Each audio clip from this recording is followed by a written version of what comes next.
Las infecciones de transmisión sexual forman parte de la vida de un adulto sexualmente activo que tiene múltiples parejas sexuales. El problema puede venir si no te la tratas porque a medio o largo plazo sí que pueden provocar complicaciones más serias. La gente hace mucho más sexo y de manera desprotegida. Todas las ITS pueden estar y tenerse y transmitirse sin tener síntoma alguno. Si tú has visto algún patrón o algún perfil en los hombres mayores de 45 años que van a vuestras consultas. Pues tendríamos 3 perfiles. Si no se ponen medidas, va a llegar un momento en el que la situación esté verdaderamente descontrolada. En el momento en el que una persona hace sexo desprotegido con múltiples parejas sexuales, lo recomendable es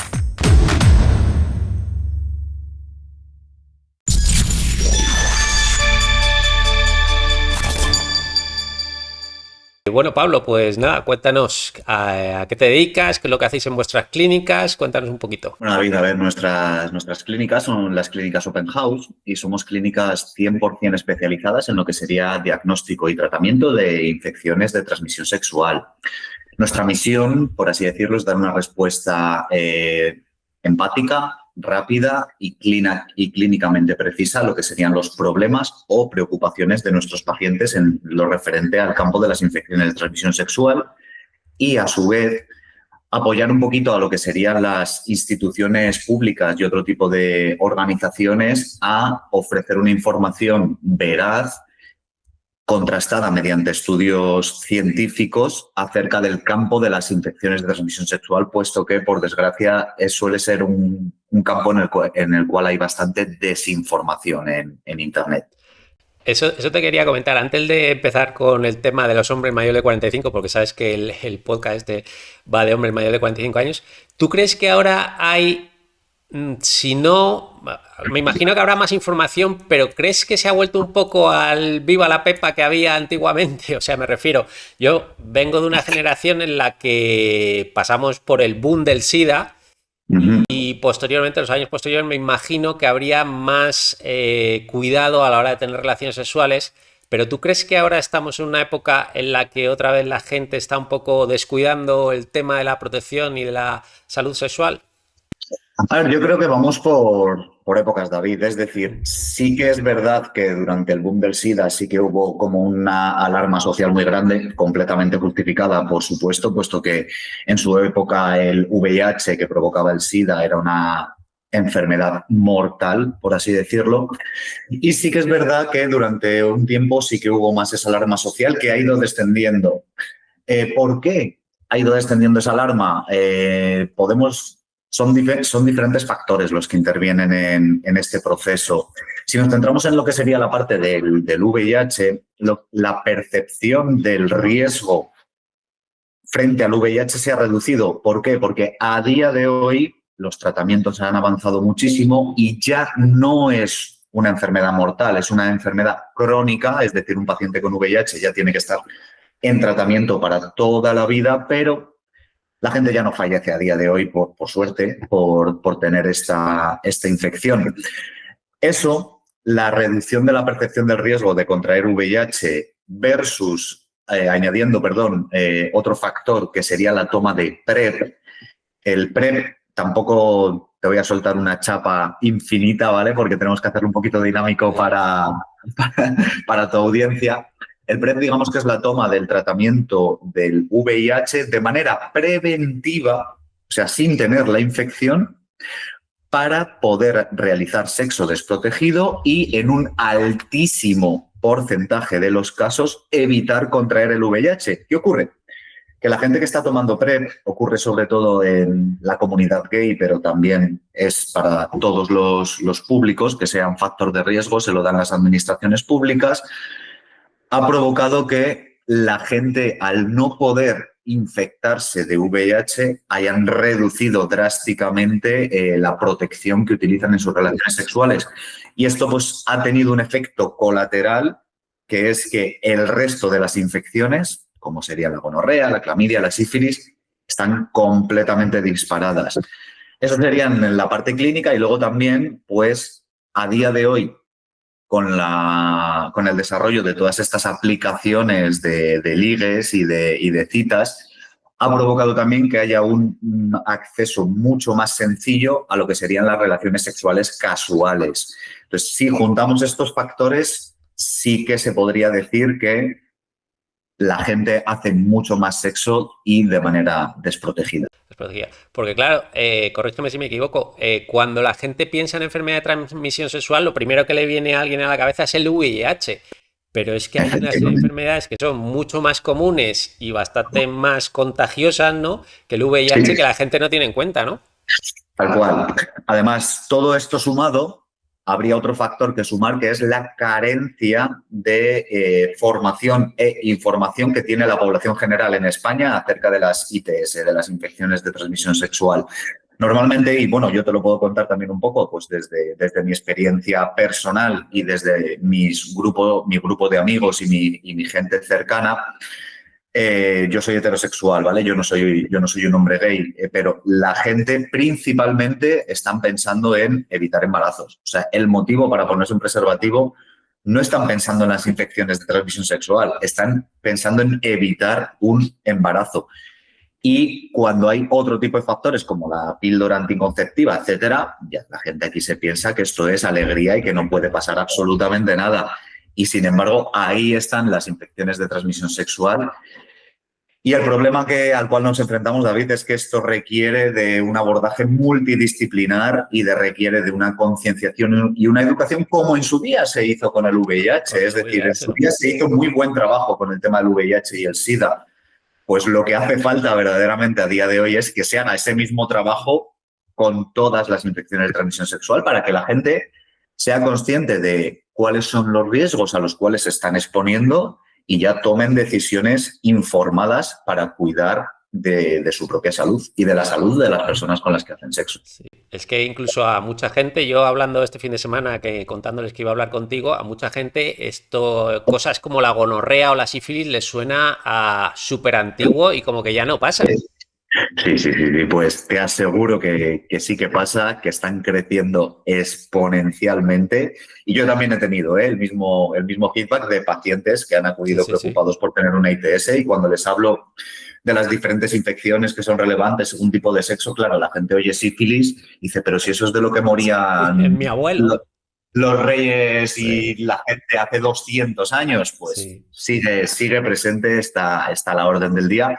Y por suerte, ¿vale? Que no todo va a ser malo, tampoco vamos a crear una alarma completamente innecesaria. A excepción del VIH y de las hepatitis, el resto de las infecciones de transmisión sexual tienen un fácil diagnóstico porque las pruebas son muy sensibles y tienen un fácil tratamiento porque con un antibiótico, generalmente y en la inmensa mayoría de los casos, se resuelven. Pero sí, están a la orden del día, David. Nosotros lo vemos. Por suerte VIH no lo vemos frecuentemente, pero el resto todas las semanas tenemos varios casos en nuestras clínicas. ¿Y qué te iba a decir? Dentro de las enfermedades de transmisión sexual, ¿cuáles son las más comunes y las que más se dan? Pues sin lugar a duda, gonorrea, clamidia y sífilis. Y tiene también una causa, la causa principal de ello. Bueno, todas las ITS pueden estar y tenerse y transmitirse sin tener síntoma alguno. Es decir, tú eres portador asintomático, tú la tienes, en tu organismo no te causa ningún tipo de complicación o ningún tipo de síntoma, pero sí que se la puedes transmitir a un tercero. Ese sería un factor, pero nos vale ya no solo para gonorrea, clamidia y sífilis, nos vale para absolutamente todo. Centrándonos ya en esas tres principales que te he comentado, el otro factor, ¿cuál es? Que se transmiten por el sexo oral. Y las penetraciones, por así decirlo, sí que es una práctica que cuando no conoces a la persona se tiende a, no se protege en el 100% de los casos, ni mucho menos, pero se tiende a protegerla más. O incluso a mirarla creyendo que el sexo oral no te va a pasar nada, ¿no? Efectivamente, pero en lo que sería el sexo oral la gente piensa o que no le va a pasar nada o como no existe el riesgo de embarazos o como no se transmite el VIH, es una práctica que comúnmente no se protege. O sea, te puedo contar, yo ya llevo en la empresa 18 años y te puedo contar casi con los dedos de las manos y si me apuras con los dedos de los pies los pacientes que nos refieren proteger todo tipo de sexo todo el rato, incluido el oral. Es una práctica comúnmente desprotegida y es por eso que estas tres sumado a que son asintomáticas y se transmiten sin síntomas, es lo que hace que sean las que más crecen y las que están disparadas. Vale. Vamos ya al tema de los hombres de 45 años. Yo quería preguntarte si tú has visto algún patrón o algún perfil en los hombres mayores de 45 años que van a vuestras consultas. Pues tendríamos 3 perfiles, por así decirlo. A ver, luego hay, o sea, Sí, por ponernos a catalogar, se podrían sí. hacer subsecciones y subsecciones y subsecciones y la catalogación sería prácticamente infinita porque hay muchos factores que tener en cuenta. Pero básicamente tendríamos eso, como te he comentado, 3 perfiles. Uno serían los hombres gays que o no tienen pareja estable o, aun teniendo una pareja estable, tienen una relación abierta y hacen sexo con otras personas. Esos pacientes, además sí que es verdad del no conocimiento acerca de las ITS o de la ignorancia, por llamarlo de alguna forma, la comunidad gay sí que tiene un conocimiento mayor, puesto que la prevalencia en esa comunidad de ITS es más grande. El Luego también, siguiente. perdona, una pregunta.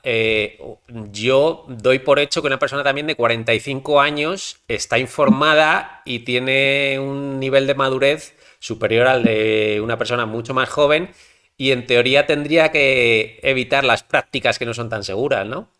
Debería, pero debido a ese desconocimiento general, sí que es verdad que evidentemente la madurez está allí, por supuestísimo. O sea, no es lo mismo dar información a una persona de 20 años que dar una información a un hombre mayor de 45. Evidentemente esa madurez se nota a la hora de tomar las decisiones, porque tú les explicas las cosas, son más capaces de procesar toda esa información y son más capaces de tomar una decisión más informada y menos reactiva.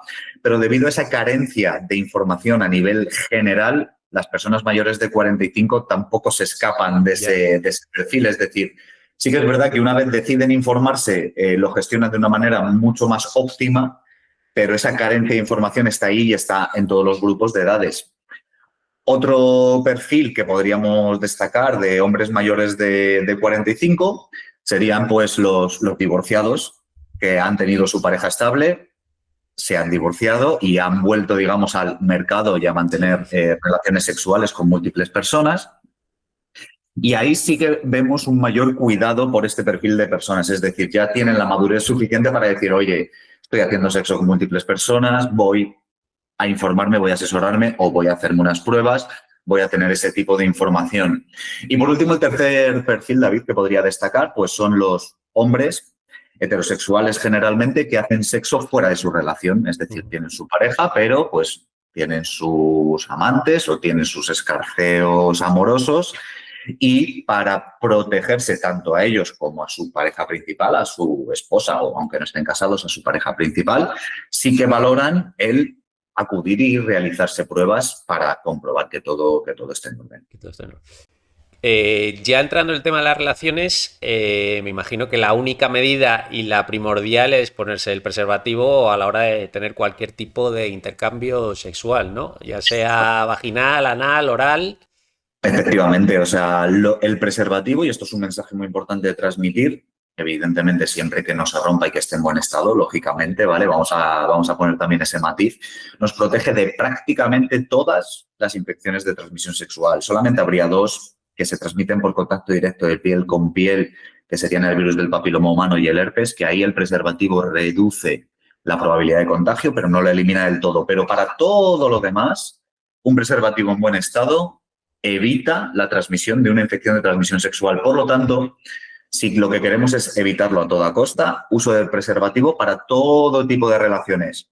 Pero David, o sea, como te he comentado antes, centrarnos solamente en ponte el preservativo para todas las relaciones sexuales es ponernos una venda en los ojos, es decir, no atender lo que sería la realidad social. Claro. Y no atender lo que luego ocurre en la calle. O sea, en la teoría es muy bonito y así tiene que ser y así nosotros lo decimos, pero en la práctica no ocurre.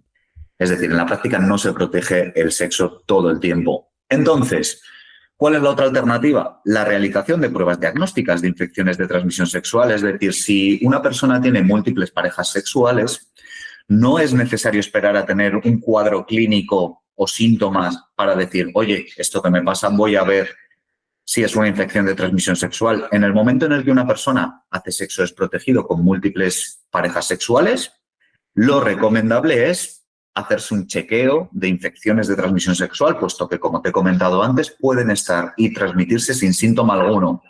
Una frase que yo digo mucho para ilustrar esto: no llevamos nosotros nuestro coche todos los años o cada cuando toque a pasar una ITV para comprobar que todo esté en orden sin necesidad de que nos salte un pilotito o sin necesidad de que notemos algo raro. Es decir, regularmente llevamos a revisar nuestro vehículo que esté en condiciones óptimas para poderlo conducir.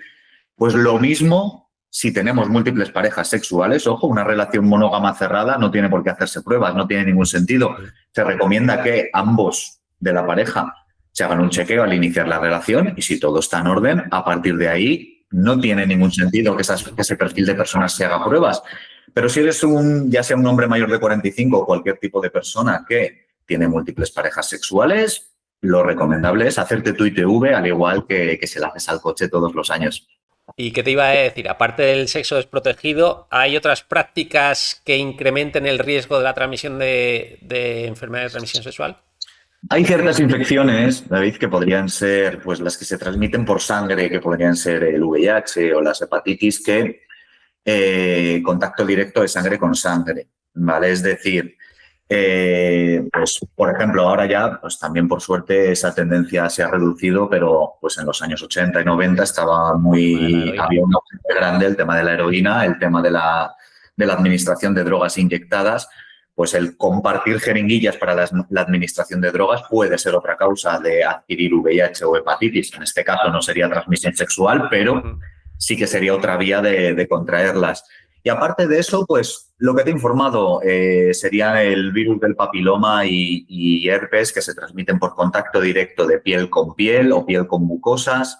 Ahí el preservativo no reduce, o sea, ahí por roces, caricias, tocamientos, también podemos contraerlos. Pero para todos los demás, si no hay contacto directo de sangre con sangre o quitando estas dos excepciones, el virus del papiloma y el herpes, todo lo demás es transmisión sexual. Pero, por ejemplo, también he visto en vuestro blog que, por ejemplo, el sexo anal es mucho más arriesgado o puede tener más posibilidad de transmitir enfermedades que, por ejemplo, el sexo vaginal o el sexo oral, ¿no? Sí, efectivamente. Bueno, en cuanto al sexo oral, más o menos, ¿vale? Porque las infecciones que se transmiten por el sexo oral también tienen un porcentaje de transmisión bastante alta.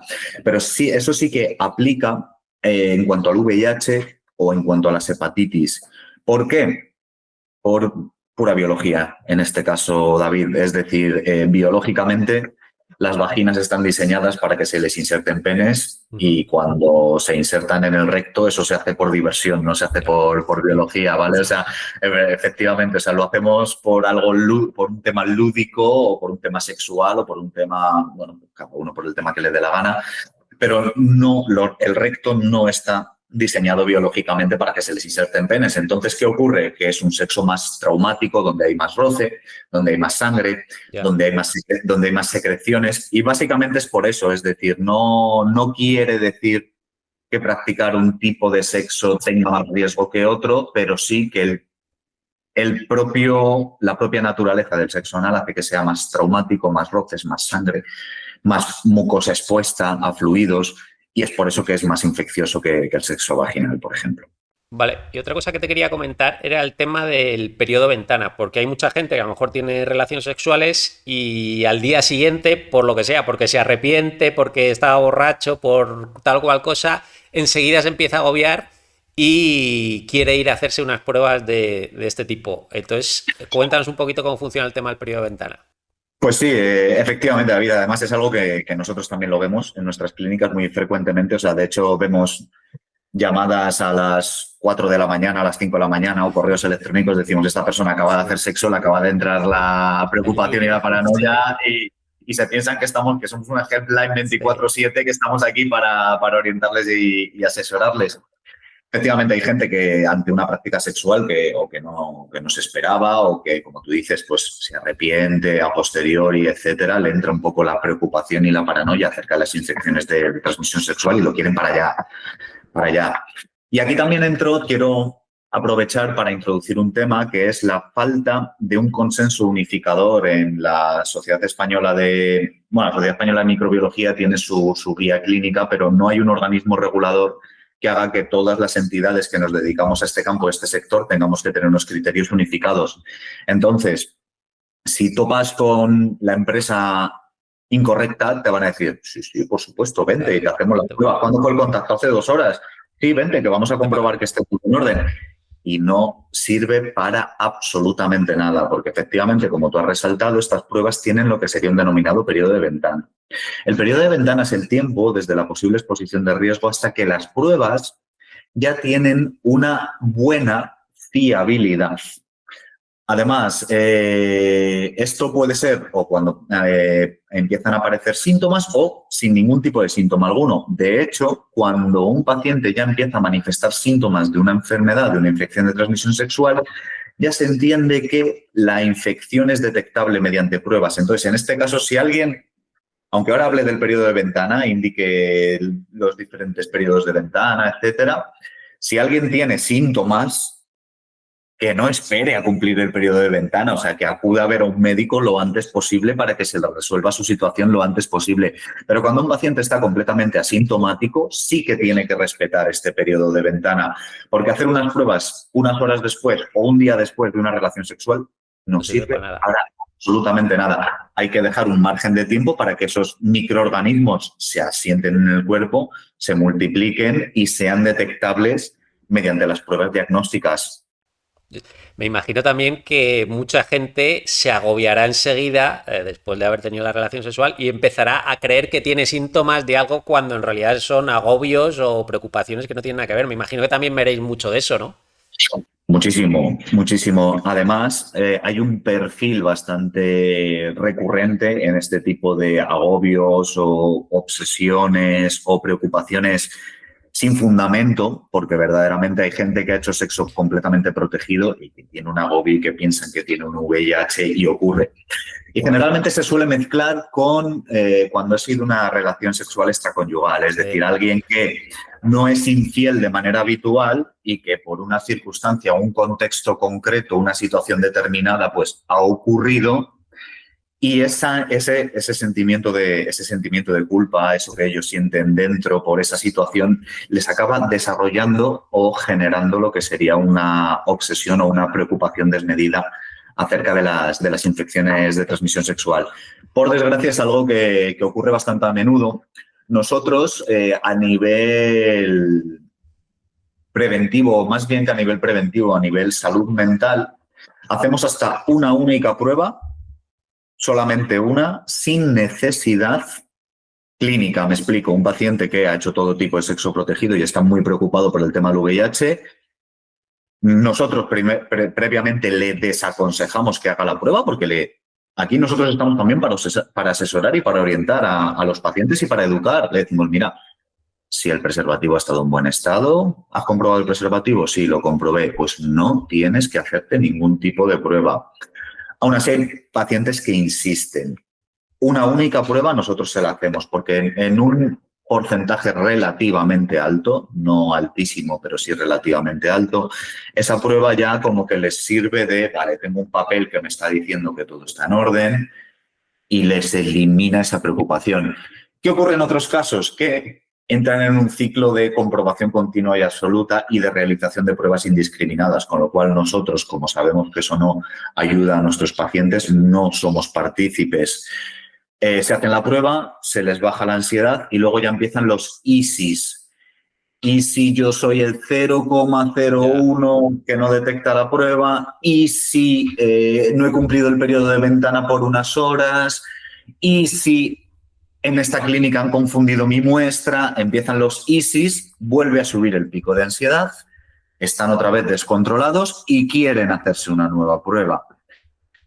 Entiendo que habrá otros sitios porque así me consta que les hacen pruebas ilimitadas, o sea que son unos meros, digamos, proveedores de pruebas diagnósticas. Tú vas, me quiero hacer esto, sí, adelante, pasa.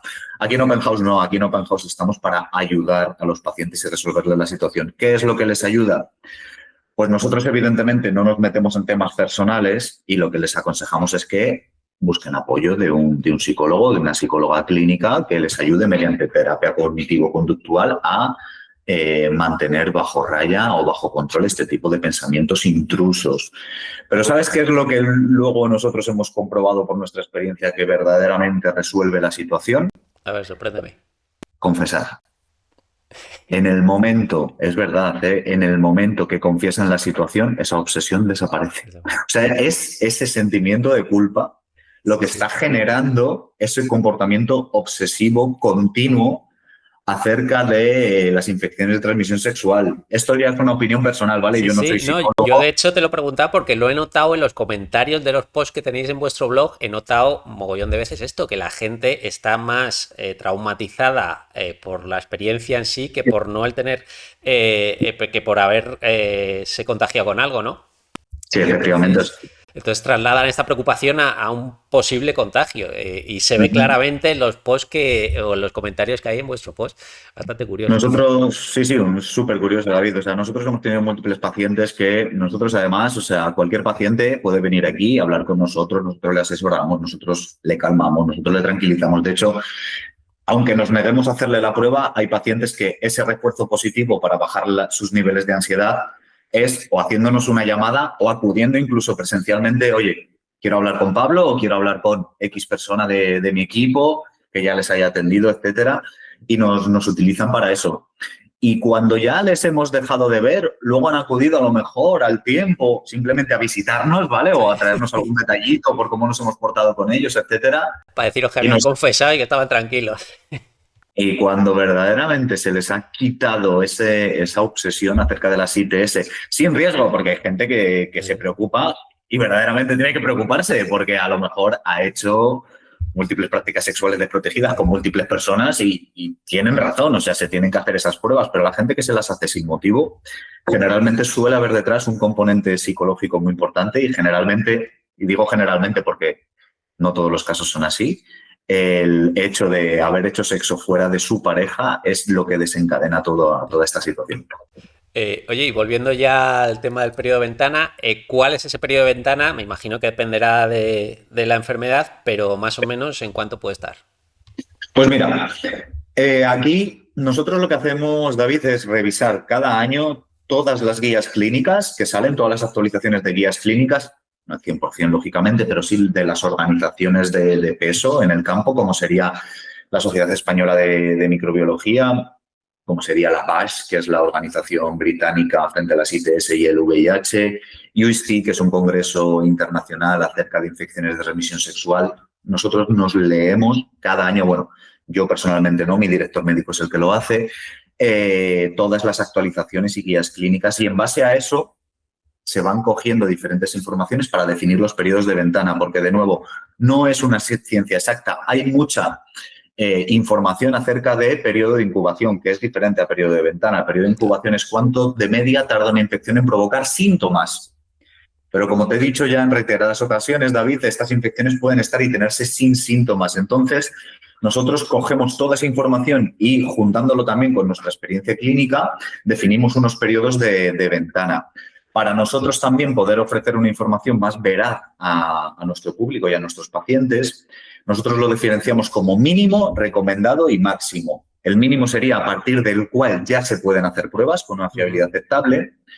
El recomendado es fusionando toda esta literatura de las diferentes organizaciones de peso en el campo de las ITS, junto con nuestra experiencia de 18 años que llevamos trabajando en el sector, recomendamos para que se optimice los resultados de esa prueba que el paciente se está haciendo. Y luego está la máxima, que son los casos ya más tardíos en los cuales un paciente puede acabar manifestando la infección, porque cada cuerpo es un mundo, David, y lo que a una persona le puede afectar en unos pocos días, a otro le puede afectar en una semana y a otro le puede afectar en varias semanas o incluso en meses. Esto no es una ciencia exacta.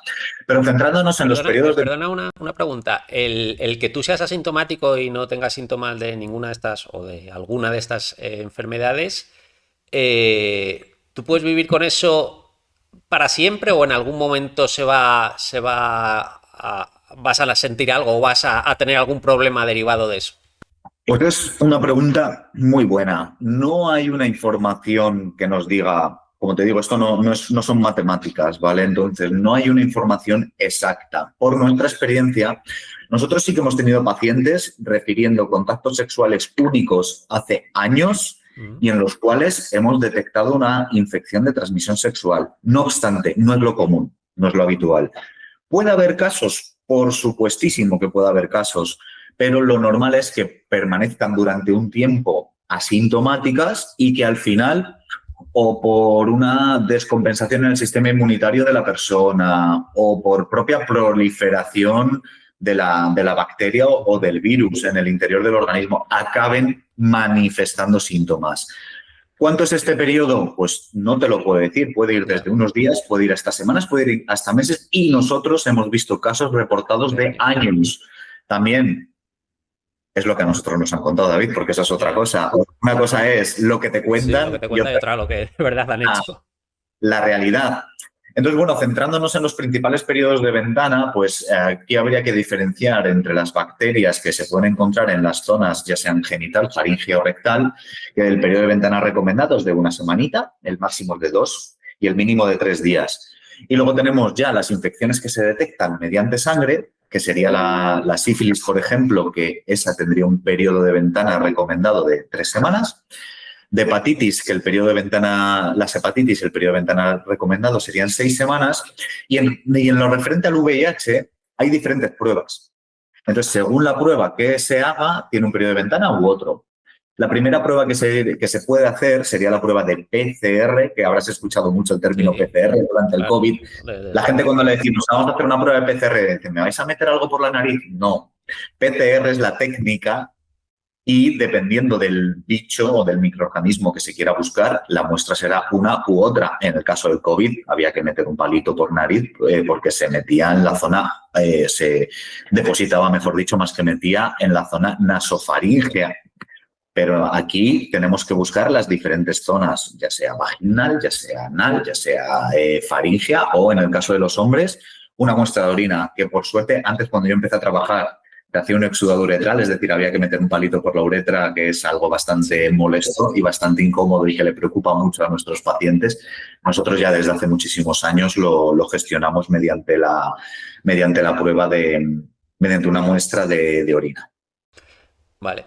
Y un tema que también creo que es importante y que habría que señalar es el tema de la automedicación, ¿no? Porque la gente también cuando cree que tiene síntomas, me imagino que mucha gente se automedicará y eso es peligroso, primero porque me imagino que no sabes o no saben a ciencia cierta qué es lo que tienen, si es que tienen algo, y luego no saben cómo tratarlo, ¿no?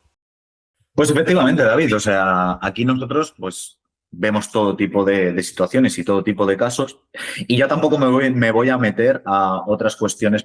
Yo no soy médico, ¿vale? Entonces yo tampoco me quiero meter en temas médicos sobre qué otros problemas está causando a nivel global o qué síntomas secundarios, efectos secundarios pueden tener por esa automedicación, etcétera. Ahí no me voy a meter, pero en lo que sería nuestro campo ha pasado. Gente que tiene síntomas y dice, oye, me he tomado este antibiótico, pero aún así me quiero hacer pruebas.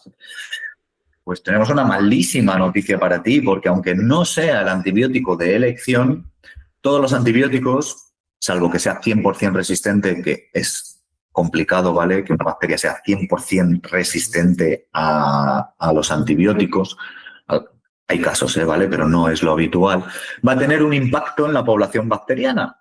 Entonces, va a dificultar o va a reducir la sensibilidad de las pruebas diagnósticas. ¿Qué es lo que nosotros recomendamos?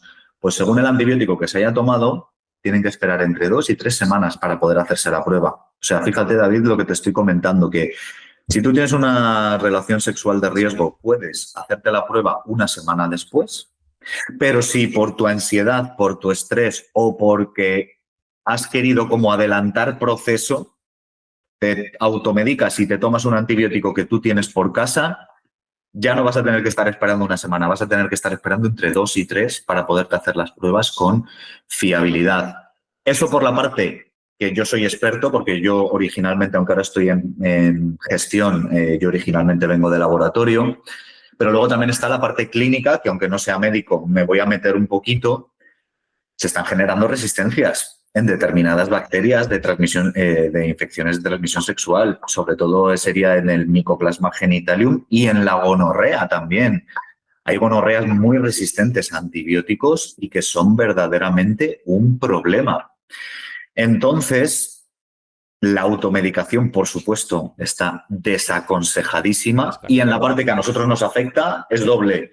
Por un lado, estamos propiciando la aparición de resistencias y que cuando verdaderamente se tenga una infección, el tratamiento sea más difícil. Y por otro lado, se está limitando la opción de hacer pruebas diagnósticas fiables, porque ese antibiótico está haciendo un efecto supresor en la población bacteriana y si no es el de elección, no la va a erradicar, la va a suprimir, va a dificultar que se detecte, pero no la va a eliminar. Entonces, por supuesto, desaconsejadísimo el hábito tan español de la automedicación, por supuestísimo. Vale. Y ya para ir acabando, una vez que te ha sido detectada, por desgracia, una enfermedad de transmisión sexual, ¿cuáles son los siguientes pasos que tienes que hacer? Me imagino que comunicárselo a todas tus parejas sexuales, lo primero de todo, ¿no? Hombre, eso ya es una cuestión ética y moral, desde luego que evidentemente nosotros es lo que recomendamos. Además, damos un periodo de tiempo en base a, pero eso ya no lo hago yo, eso lo hacen los doctores en la propia consulta, en base a la historia clínica del paciente, los contactos sexuales previos que hayan tenido, etcétera. Les dice, oye, pues mira, los contactos sexuales que has tenido en X tiempo, deberías de informarles de esta situación. A ver, lo primero, evidentemente, es ponerle remedio, ¿vale? Antes que incluso ponerte a llamar a tus contactos sexuales, ponerte el tratamiento. Como te he comentado antes, lo enlazo ahora, por suerte, el tratamiento de la inmensa mayoría de las infecciones de transmisión sexual es sencillo y efectivo, ¿vale? Entonces, lo primero es poner remedio y poner solución. ¿Y son tratamientos, quitando el VIH, son tratamientos, o la hepatitis, son tratamientos largos o son tratamientos...? Nada, son antibióticos, entonces, dependiendo de la infección, puede ser incluso un pinchazo, con eso ya lo tienes resuelto, o puede ser la toma de antibiótico entre 10 y 14 días. Pero vamos, no es un... Salvo que te toque una bacteria resistente, que ahí ya o sí que hemos tenido que probar diferentes tipos de antibióticos y la cosa se ha alargado más en el tiempo, pero para la inmensísima mayoría de los casos es o inmediato o relativamente corto. Entonces, ese sería el primer punto, o sea, tratar al paciente. El siguiente punto, evidentemente, sería avisar a los contactos sexuales para ponérselo en conocimiento, porque, como te he comentado, puede ser que esta persona no lo sepa, la persona con la cual tú has hecho sexo y en la cual te has contagiado, porque puede ser que la infección que esta persona tenga sea asintomática. Entonces, lo suyo es avisar a tus contactos sexuales para que se realicen pruebas.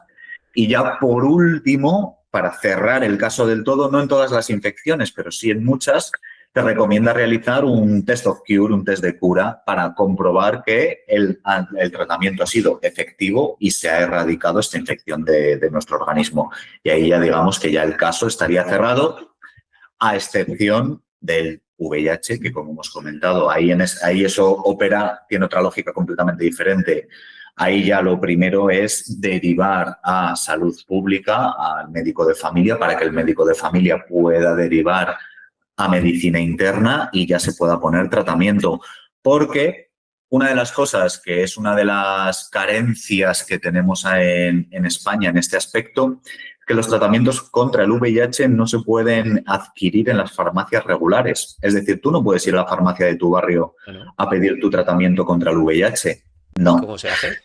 Legalmente, en España, que está ahora la Agencia del Medicamento en contacto con el Ministerio de Sanidad para intentar solventar esta situación, porque en su día, no me acuerdo en qué elecciones fueron, se hizo un real decreto y tal, diciendo que iba a ser accesible y universal, pero todavía no se ha desarrollado absolutamente nada a nivel legislativo, entonces sigue parado. Son farmacias de ámbito hospitalario, David. Tienes que ir al hospital. Tiene que ser un internista de un hospital quien te lo prescriba y tiene que ser en una farmacia hospitalaria quien te lo administre. Tú no puedes ir a la farmacia de tu barrio a recoger tus fármacos contra el VIH o a recoger tu PrEP si lo estás tomando de manera preventiva. De hecho, es el motivo por el cual está habiendo esta lucha para poderlo sacar verdaderamente y hacerlo accesible en las farmacias regulares, porque el PrEP se ha demostrado como una herramienta muy eficaz para prevenir nuevas infecciones de VIH, y el hacerlo el tenerlo tan burocratizado y el hacerlo tan difícilmente accesible hace que mucha gente que lo quiere tomar no lo esté tomando, porque primero hay una lista de espera tremenda. Luego tienes que ir a tu centro público de IPS local para solicitarlo. Luego ya te tienen que asignar un hospital al cual poder ir a recoger los fármacos. Es decir, es un proceso tan burocratizado y tan complejo y tedioso que mucha gente no lo toma precisamente por este proceso, por la lista de espera, o peor aún, hay gente que lo compra en el mercado negro y que lo hace por su cuenta sin ningún tipo de control, que también es otra situación que ocurre. Entonces, salvo el VIH, que como te comento va aparte, todo se tiene que llevar desde el ámbito hospitalario. Todo lo demás, el tratamiento es bastante fácil, es bastante efectivo y no... Por eso, lo recomendable y lo ideal es hacerte pruebas de manera regular. Es que no pasa nada. Las infecciones de transmisión sexual forman parte de la vida de un adulto sexualmente activo que tiene múltiples parejas sexuales. Te pillan una clamidia o una gonorrea, te la tratas y sigues con tu vida. Nada. El problema puede venir si no te la tratas, porque a medio o largo plazo sí que pueden provocar complicaciones más serias. Pero a corto medio... Es una cosa que se soluciona rápido. Rápido, fácil y sencillo. Eso es. Vale. Otro tema que quería tratar contigo es el tema de la confidencialidad. Supongo que también tendréis muchos pacientes que por el tema este también de a lo mejor de la infidelidad o lo que sea, les da un poco para atrás el ir a vuestras clínicas, ¿no? Pues de hecho, sí y no, me explico. De hecho, creo que el tema de la confidencialidad es un factor favorable para que acudan a nuestro centro. ¿Por qué?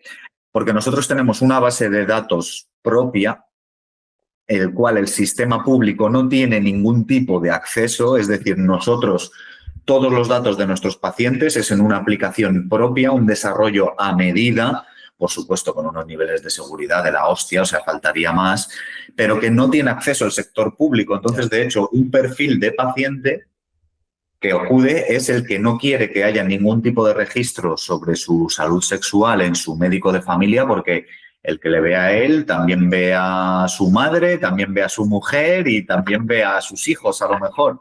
Entonces, aunque evidentemente la confidencialidad debe operar a todos los niveles, y aunque tú acudas a tu sitio público, no le van a decir a tu mujer las pruebas que te han hecho o el motivo de tu consulta anterior, pero los pacientes que buscan esa confidencialidad extra son los que acuden a nosotros, aparte de los que buscan un servicio excelente y los que buscan también rapidez, porque el tiempo de respuesta que nosotros tenemos es... Nosotros en 2 horas, David, hemos podido chequear a una persona de arriba a abajo, con PCR, con las pruebas más sensibles que existen. Eso, por desgracia, la salud pública no tiene esos recursos para poderse permitir un tiempo de respuesta tan rápido. En 2 horas tenéis los resultados de cualquier prueba. No de cualquiera, pero de la inmensa mayoría, y de todas las infecciones principales. En 2 horas, por así decirlo, así como lo digo yo así muy abiertamente, hemos chequeado todos los orificios de una persona y se va con sus resultados y se va con su tratamiento puesto en el caso de resultar positivo en alguna infección. Es decir, en el mismo día, en las clínicas Open House, te hemos resuelto la papeleta, te hemos orientado, te hemos asesorado, te hemos hecho las pruebas, y si tenemos hueco en la consulta médica, que hay a veces que no y tienen que acudir al día siguiente, si tenemos hueco, te hemos puesto el tratamiento, todo en la misma visita. Y sí, retomando un poquito el tema de la confidencialidad, David, sí que es algo súper vital y súper importante. O sea, tratamos temas súper delicados que tienen un impacto ya no físico, sino también mental en nuestros pacientes, y es un tema crucial y vital que tratamos con la máxima delicadeza en Open House. Y bueno, hasta cierto punto me consta que suele ser así en casi todos los sitios. Es decir, no te podría decir algún lugar donde estos temas se lo tomen a la ligera, porque verdaderamente es algo crucial y vital para los usuarios que buscan hacerse este tipo de prueba. Vale, y ya para acabar, ¿qué es lo que tendría que hacer el gobierno o los organismos estatales o los organismos privados también para comunicar mejor o para educar mejor a la población sobre este tipo de enfermedades? Para mí tiene que ser, como te he dicho, tiene que ser un abordaje multifactorial, donde tanto instituciones públicas como privadas, como el Ejecutivo, como las comunidades autónomas, todos pongamos de nuestra parte para poderlo resolver. Para mí, lo primero sería un criterio unificado, es decir, que todas las administraciones se pongan de acuerdo y establezcan unas reglas basadas en la evidencia científica, ¿vale? No que cada uno haga lo que le dé la gana o lo que considere, es decir, un criterio unificado. Me imagino que también ahora los criterios también estarán guiados a veces por temas morales o éticos, ¿no? Que no tienen nada que ver en estos casos, porque una cosa es lo que tú quieras o cómo te gustaría que fuese la sociedad y otra cosa es lo que es. Claro, a ver, luego también es como todo, o sea, los médicos y los profesionales sanitarios no dejamos de ser personas humanas y tenemos nuestra ideología y tenemos nuestra cultura y tenemos nuestra opinión. Esto nos daría casi para otro podcast, David. O sea, si te empiezo a hablar de anécdotas que nosotros nos han contado nuestros pacientes de cómo les han tratado en salud pública, o sea, esto da para un podcast entero porque hay cosas verdaderamente terribles y demenciales, efectivamente. O sea, eso también afecta y también influye. Pero por eso he dicho, criterio unificado basado en evidencia científica, es decir, todos los estudios clínicos, todas las guías. Es decir, un poquito el trabajo que hacemos nosotros en Open House de coger todas las guías clínicas, establecer un consenso y explicárselo a nuestros pacientes, eso debería de ser unificado. Es decir, que tanto instituciones públicas como privadas sigamos las mismas reglas del juego, porque si no, esto te convierte en la jungla. Y si yo soy una empresa privada que te digo, sí, has tenido sexo ahora mismo, vente a hacer pruebas, y luego llamas a otra para verificar o para que te den la información también y te dicen, no, aquí hasta que haya pasado una semana no te las puedes hacer.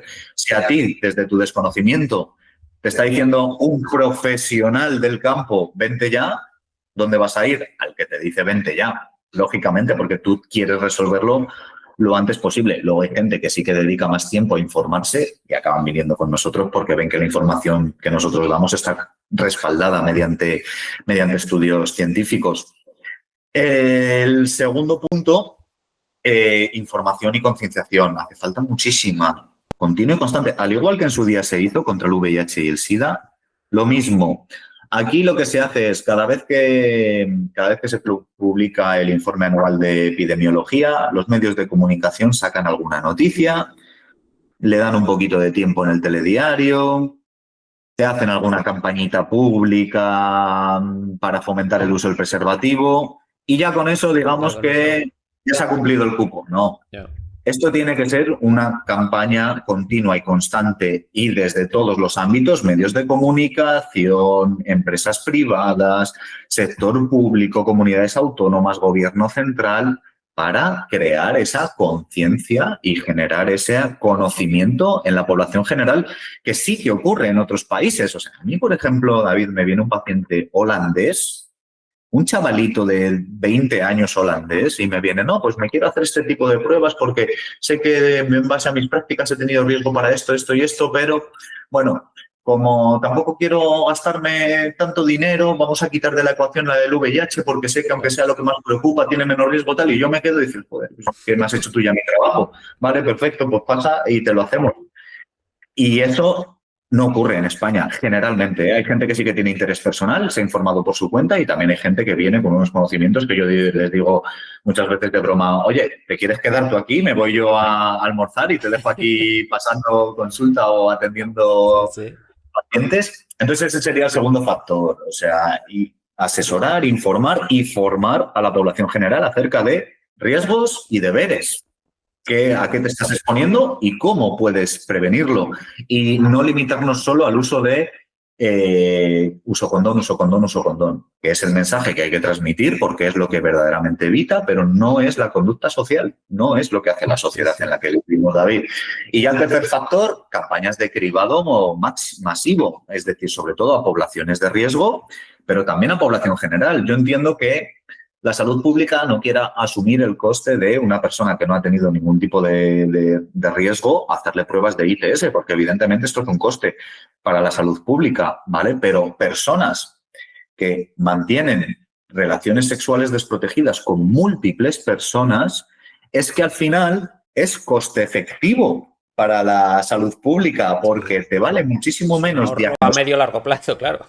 Efectivamente, a corto plazo no lo es, porque estás gastándote dinero en hacer pruebas a estas personas, estás invirtiendo recursos de la salud pública que, por desgracia, cada vez tiene menos recursos, ¿vale? O sea, pero a medio o largo plazo es una inversión, porque todos esos casos que has diagnosticado de manera precoz no se han transmitido a terceras personas, no han causado complicaciones graves, porque una complicación grave de clamidia, por ejemplo, en mujeres es un embarazo ectópico, o una complicación grave de sífilis es una neurosífilis que afecta al sistema nervioso. Eso cuesta a la salud pública atender ese tipo de casos, miles de pruebas. Entonces, digamos que incluso desde un punto de vista que, por desgracia, en esta sociedad todo se ve así, desde un punto de vista coste efectivo, es coste efectivo hacer este tipo de cribados masivos a poblaciones de riesgo. Entonces, básicamente, esos para mí serían los tres pilares. Criterios únicos y unificados, donde todos los actores en el campo nos movamos y vayamos todos a una. Campañas de concienciación e información continuas y constantes para que la gente verdaderamente, y por todas las vías posibles, redes sociales, medios de comunicación, publicidad institucional, campañas, eventos, todo tipo de casos, y que en esas campañas, evidentemente, se fomente el uso del preservativo, por supuesto, y ya por último, cribado masivo a poblaciones de riesgo que hacen sexo con múltiples personas. Si se consigue hacer esas tres cosas, vamos a frenar bastante la epidemia, porque ya se puede hablar casi a niveles de epidemia por su crecimiento exponencial. Es que ahora mismo no tengo el dato, en su día me lo preparé, ¿vale? Pero ahora mismo no tengo el dato del crecimiento, pero en los últimos 10, 20 años se han duplicado los casos, o sea, cada año van creciendo de manera exponencial por los factores que hemos comentado antes. Y los grupos de edad más numerosos, que son los jóvenes. Sí, sin lugar a dudas, sí, porque son los que menos información tienen, son los más despreocupados. O sea, cuando tú eres un chaval de entre 16 y 20 años, no estás preocupado por las infecciones de transmisión sexual, estás preocupado por tener relaciones sexuales, ¿vale? O sea, preocupación. Pillar, estás preocupado. No, eso es. Tu preocupación no son las consecuencias, tu preocupación es conseguir tener esas relaciones sexuales. Y también, pues, porque evidentemente pues son el grupo que más sexo hace de media, pero han crecido en todos los sectores. Es una lástima que no me haya preparado el dato, porque revisando los informes de epidemiología sí que te podría haber dado un dato para el público objetivo, para tu audiencia, y es una penita que no haya caído en ello, pero sí que te lo podía haber preparado, pero que han aumentado y que han crecido sin lugar a dudas. Que esté en rango de epidemia ya, joder, es preocupante. Sí, porque no hay control, o sea, me explico. Bueno, sí, o sea, cierto control sí que hay, pero no hay medidas efectivas para pararlo. Y lo dicho, o sea, lo que se tendría que hacer es, desde las comunidades autónomas, que son los que gestionan el tema de la sanidad y los presupuestos, instaurar programas de cribado masivo para la población sexualmente activa. ¿Qué ocurre? Que eso es mucho dinero. Esos son muchos recursos que invertir para algo que verdaderamente, o sea, los problemas gravísimos derivados de una infección de transmisión sexual son casos cuasi anecdóticos. Pero claro, o sea, teniendo en cuenta la incidencia, ¿vale? Teniendo en cuenta la incidencia, si no se ponen medidas, va a llegar un momento en el que la situación esté verdaderamente descontrolada. Y ya no solo en gente joven, sino en todos los grupos poblacionales, porque si la gente no es consciente de que puede tener algo y por hacer sexo desprotegido, y si la gente no es consciente de que pueden estar y transmitirse sin síntomas, la gente piensa que mientras ellos no tengan síntomas está todo bien, y eso es lo que hace ese crecimiento, por desgracia, exponencial de estas infecciones, David. Pues nada, a ver si con esta charla ponemos nuestro granito de arena a informar y a educar un poquito a la gente. Pues sí, oye, yo te lo agradezco mucho, porque siempre es súper interesante dar visibilidad a estos temas, precisamente por lo que te he dicho, porque la concienciación e informar a la población es vital para poderle poner freno. Así que nada, agradecidísimo de que me hayas podido dar este altavoz y que haya podido yo dar esta información. Y lo dicho, es que es la suma de todos. O sea, Sí, tú es la estás suma de poniendo todos, tu efectivamente. granito de arena, así que agradecidísimo por ello, David. Bueno, y aunque lo voy a poner abajo en la descripción del vídeo, coméntanos dónde estáis. Pues mira, nosotros estamos físicamente, tenemos dos clínicas físicas, una propias, una sería en Madrid, en calle Atocha número 117, y otra sería en Valencia, en la calle Grabador Esteve 26, muy cerquita del mercado de Colón. Luego también tenemos desde hace unos meses un punto de toma de muestras en Málaga, donde los pacientes pueden acudir allí a que se les tomen las muestras, luego nos las derivan a nuestro laboratorio central y nosotros les transmitimos los resultados a través de nuestro portal del paciente. Y por último, también tenemos incluso un servicio de pruebas remotas mediante autotoma. Nosotros mandamos un kit para que la gente se tome las muestras por sí mismo, ya Pero sea para de eso orina. hacéis antes una entrevista, me imagino, ¿no? En realidad no, toda la Ah, no. información toda la información está disponible en la página web. Alguien puede entrar en nuestra página web, ir a nuestra sección de tienda online y todo está perfectamente explicado. Además, nosotros ponemos a disposición de nuestros pacientes múltiples canales para contactarnos. Nos pueden llamar por teléfono, nos pueden escribir por WhatsApp, nos pueden escribir a nuestro formulario de contacto. Cualquier duda previa la pueden consultar. Además, si lo que quieren es pasar una consulta sin tener que acudir a nuestras clínicas físicas, también tenemos un servicio de consultas telemáticas mediante teléfono o mediante vídeo. Que mira, enlazándolo un poquito con el tema de la confidencialidad, un dato que a mí me resulta muy curioso, la mayoría de nuestros pacientes prefieren por teléfono en lugar de por vídeo. Yo pensaba que Sí, la videoconsulta, es decir, el hecho de ver al profesional que te está sí, te atendiendo da más confianza. iba a ser como un valor añadido y que iba a Sí. aportar confianza, pero no. Prefieren que no les vea absolutamente nadie y gestionarlo mediante una consulta telefónica.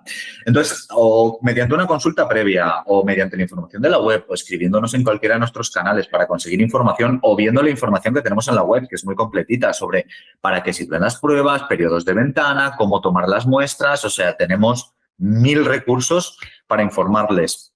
Los pacientes adquieren los kits de pruebas, ahí funcionamos en toda la península. Pronto también esperamos llegar a las islas, que por temas de logística es un poquito más complicado. Nosotros mandamos los kits, ellos siguiendo las instrucciones se toman las muestras por sí mismos, nos las remiten a través de mensajería, nos llegan al laboratorio y es un proceso completamente confidencial, anónimo, y la gente lo puede hacer las pruebas desde la comodidad o privacidad de su casa o oficina y en toda España. Así que ahí es hasta donde llegamos. O sea, llegamos a toda la península, por desgracia, físicamente solamente a 3 puntos, Madrid, Valencia y Málaga, pero bueno, esperemos tener más puntos de toma de muestras y que la gente pueda acudir localmente a una clínica open house o a un centro colaborador. Tenéis que empezar a abrir sucursales en Latinoamérica porque he visto que muchos de los comentarios que tenéis en vuestro blog son de gente de allí. La inmensa mayoría de la gente que busca información y que nos escribe en los blogs, efectivamente, son latinoamericanos. Pero bueno, David, tenemos Bueno, mucho que hacer en España. exactamente. Tenemos mucho, Bastante tenemos con mucho. lo nuestro.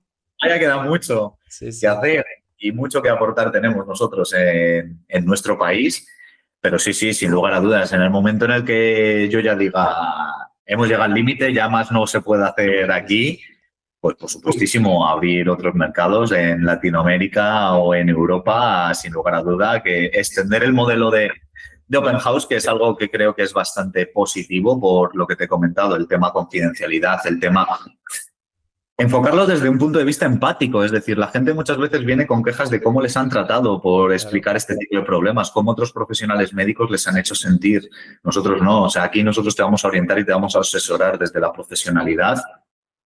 Evidentemente no vamos a fomentar conductas que sean ilegales, lógicamente, ¿sabes? O sea, nosotros no damos soporte a ese tipo de conductas, pero nosotros, un paciente nos puede decir libremente el tipo de sexo que ha hecho, que nosotros le vamos a decir, pues tú tienes que hacer esto y ya está. Y la respuesta rápida, o sea, funciona muy bien, es algo que a los pacientes tenemos un grado de satisfacción altísimo. Generalmente un paciente que entra por nuestra puerta es un paciente fidelizado por toda esta experiencia global. Así que sí, sí, sin lugar a dudas, cuando terminemos en España, exportarlo a otros países es algo bueno, tanto para Open House como para el sitio al cual lleguemos, porque verdaderamente creo que el servicio que ofrecemos es muy positivo y muy necesario para la sociedad. Muy bien, Pablo, pues muchísimas gracias por tu tiempo, por tus explicaciones, por todo lo que nos has dicho y a ver si la gente tiene un poquito más de cuidado, que disfrute, pero con cuidado. Eso es, disfruta del sexo, pero con sentido, o sea, con Exactamente. cabecita y a seguir. Muchísimas gracias a ti, David, por tu tiempo y por darle un poquito de visibilidad a este tema tan importante. Muy bien. Bueno, gracias. Gracias a ti, cuídate. Y nada más, espero que te haya gustado el vídeo, que te haya sido útil. Si te ha gustado, suscríbete a la comunidad de 45 Plus, porque cuantos más seamos, más posibilidades tendré de traer a gente interesante para hablar de los temas que nos interesan a los hombres mayores de 45 años. Espero verte en el próximo vídeo. Hasta luego, nos vemos. Adiós.